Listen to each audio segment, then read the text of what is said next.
Bonjour, c'est Mogi pour parler d'un énorme jeu. Donc voilà, c'est l'aspirateur pour parler du même énorme jeu. Donc l'un des meilleurs jeux de cette génération de consoles, si je puis dire. Pour moi le meilleur. Ah ouais, non, moi, un des meilleurs, mais un des 5 meilleurs. Voilà, pour moi c'est le meilleur, c'est Shadow of the Colossus.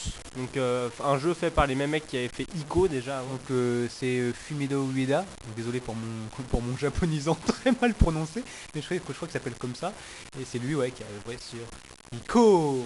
Voilà, donc Ico était aussi un énorme jeu. C'est vraiment... Ouais, mais que c'est pas très bien vendu. Contrairement à Shadow of the Colossus qui a fait un beau score. Un beau score, bravo. Donc Shadow of the Colossus tout comme Ico, un truc qui m'avait impressionné c'est que la boîte est en carton. Ouais. Donc Une belle boîte de collection. Boîte de collection. Ah, la boîte, ouais, elles sont belles avec des cartes postales à l'intérieur, comme pour Ico. Voilà, donc pour écrire à tous ses amis, pour leur dire j'ai acheté le jeu. On a 3 amis. Hein. Ouais, à 3 amis. Il y en a que 3 que tu peux faire. Donc voilà, donc de toute façon quand on joue beaucoup, On n'a pas d'amis. on n'a plus d'amis. Je remarque ça depuis peu de temps. De toute façon, moi, je les mets dans le congélo, moi, les amis. Moi je les mange avant. Donc voilà, on va dire Shadow of the Colossus, c'est quoi? Moi, ce qui m'impressionne avec ces développeurs, c'est que ça me fait toujours le même effet. Ico comme Shadow of the Colossus, ça, j'ai l'impression que c'est comme des contes de fées. C'est-à-dire Ico comme Shadow of the Colossus, ça, il y a un scénario qui est pas forcément mis en avant, mais t'as une sorte de genre, par exemple, Ico, c'est le garçon qui a des cornes qui se fait enfermer dans un château, et après il s'échappe avec une fille. Ça fait un petit peu de conte de fées, et on découvre ce qui se passe réellement à la fin.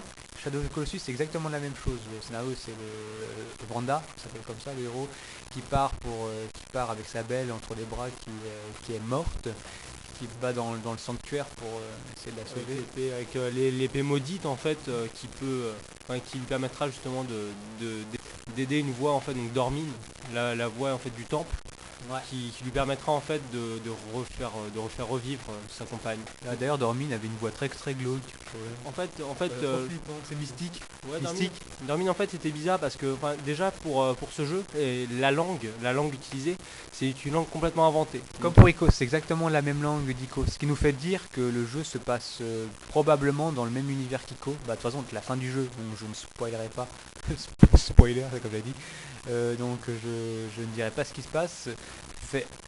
Prouve encore une nouvelle fois que le jeu tendrait à prouver qu'il se passerait dans le même univers qu'Ico. Voilà, donc un très bon univers. Beaucoup de personnes, j'ai souvent entendu des critiques genre non mais il y a que 16 ennemis durant tout le jeu. Alors ça c'est des connards. J'ai déjà entendu cette réplique. Je trouve ça assez débile aussi. Donc en fait il y a plus que 16 ennemis mais c'est 16 colosses et les colosses sont longs à buter parce qu'il faut trouver Surtout le jeu, il faut le vivre, enfin c'est ça vivre. C'est comme un Shenmue ou des titres d'ampleur comme ça. Enfin c'est des titres à vivre. Ouais, c'est énorme. C'est des jeux poétiques. De toute façon, les gens qui aiment pas, c'est les gens qui aiment pas la poésie, c'est tout. Voilà, c'est comme moi, je lis de la poésie tous les jours. Moi aussi, je lis la fable, le corbeau et l'écureuil. Voilà, Le renard et l'arbre. voilà, la PS2, la GameCube. Non, pour dire que là, on n'a pas parlé du principe. Donc, comme on a dit, le principe du jeu, c'est que il doit sauver sa belle. Donc, en fait, le but du jeu, c'est qu'il doit affronter 16 colosses dans un espèce d'univers assez glauque où il n'y a aucun signe de vie à part quelques lézards et piafs. Ouais, des aigles. Aussi un truc qui est hallucinant. Donc c'est en fait un lieu maudit, c'est sur des terres maudites et il y a 16 colosses qui doivent affronter. Voilà, donc aussi un truc qui est hallucinant dans ce jeu, c'est qu'en fait l'aire de jeu, on peut se balader librement, est énorme, aucun temps de chargement entre les zones. On peut se balader n'importe où, dès le début du jeu, sans aucun temps de chargement. Il y a juste à noter un ou deux petits ralentissements vite fait, mais sinon ce qui est impressionnant, c'est l'animation des colosses qui est vraiment super. Et les colosses, c'est limite qu'à chaque fois qu'on tue un colosse, il y a une certaine tristesse, une mélancolie qui se dégage. Et en fait, plus ça va et plus le scénario et plus le mystère s'épaissit autour de ce qui se passe. Parce qu'en fait, pendant le jeu, on ne sait pas réellement ce qui se passe. C'est bien entendu à la fin du jeu que tout se révèle. Et oh là là, quelle fin! Ouais, la fin est très très belle, mais tout le jeu en fait est très très beau, autant au niveau graphique que poétique, les décors aussi dans lesquels on s'en va. Moi je sais que les musiques sont excellentes. Comme celle d'Ico. Voilà, l'OST de Shadow of the Colossus, c'est excellent. C'est une des OST que j'écoute le plus souvent. Je la trouve les musiques elles sont démentielles, hein. L'ambiance sonore, visuelle, c'est un délire. Et les effets de lumière, ça donne un côté particulier au soft. Non mais c'est extraordinaire comme jeu. Ce jeu est vraiment génial. Aussi moi ça m'est arrivé plusieurs fois, donc en fait le jeu se démarque surtout en deux grosses parties. partie, donc une partie de recherche, Exploration. donc l'exploration, la recherche du colosse. Donc on se balade librement sur la carte à la recherche du colosse, où en fait on peut lever À son... cheval, donc avec. Comment il s'appelle déjà? Agro, ouais. Agro.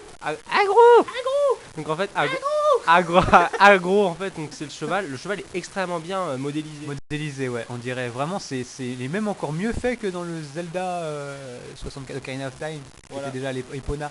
Voilà. Il est super Ou bien fait. encore mieux animé que dans Alexandra Lederman. Numéro 4, 5. Ouais, je sais pas, sur PC. Donc les colosses sont extraordinairement. Chaque colosse, en fait, le but du jeu, en fait, c'est de après donc ces phases de recherche, comme Spiro a dit.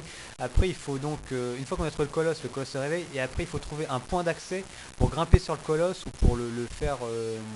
Pour trouver un moyen de accéder à ces points faibles. Donc il faut aussi au préalable trouver ces points faibles. Donc soit avec l'aide et il faut s'aider pour cela avec de l'arc qu'on a. C'est ce qu'on a un arc avec des flèches ou de la fameuse épée. La fameuse épée, pendant les phases d'exploration, sert donc à repérer dans quelle direction se retrouvent les colosses et ensuite on arrive vers les colosses. Donc voilà, un excellent jeu, vraiment pour moi c'est le meilleur jeu de cette génération de console. Un jeu qui est pas très long, on peut le finir entre 7 et 10 heures à peu près. Voilà, mais qui est extrêmement recommençable. Je l'ai fait 400 Ouais, il est fois. recommençable, mais moi je trouve qu'il est suffisamment long. C'est-à-dire qu'on a l'impression d'avoir fait quand même des choses. Enfin, je sais qu'on avance vite, mais on a vraiment l'impression d'avoir passé un moment dans cet univers si particulier. Voilà, donc le jeu est génial. Procurez-le vous vite si ce n'est déjà fait.